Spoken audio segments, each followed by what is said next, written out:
You will better know it if you could go to Nagpur today.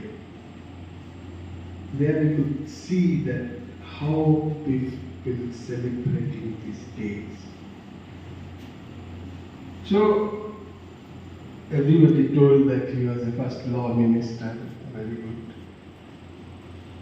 I must give credit the person who has selected him as a law minister. That is a very great thing. You need to choose the right person in the right place.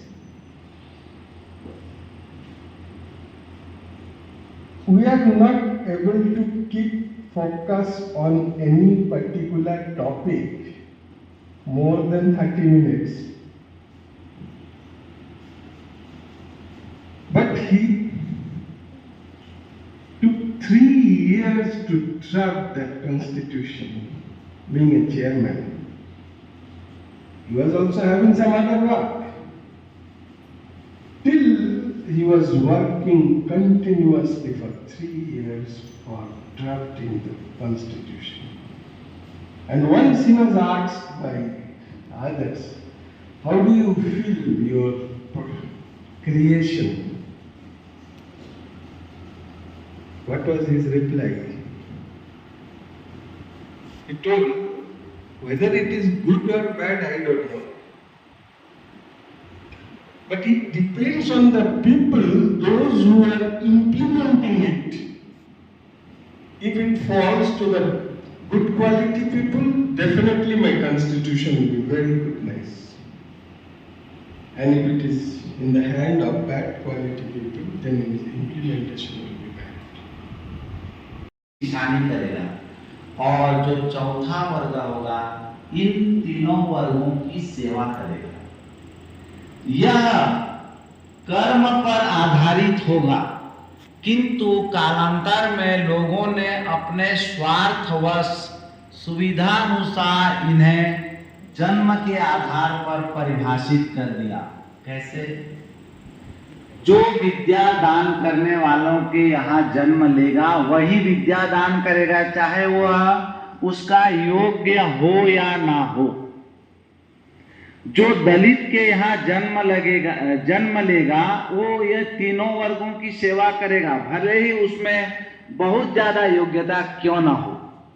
तो ये जो है, ये बुराई जो है समाज में पूरा फैल गई और जिस व्यक्ति को जो कार्य करना चाहिए उसको स्वतंत्रता नहीं दी गई।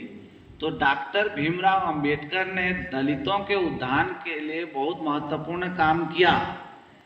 एक उनका एक सिद्धांत था श्रम विभाजन और जाति प्रथा। श्रम विभाजन का मतलब क्या होता है कि हम अपनी इच्छानुसार किसी भी कार्य को चुनें, किंतु हमारा समाज जो है इसकी अनुमति नहीं देता था।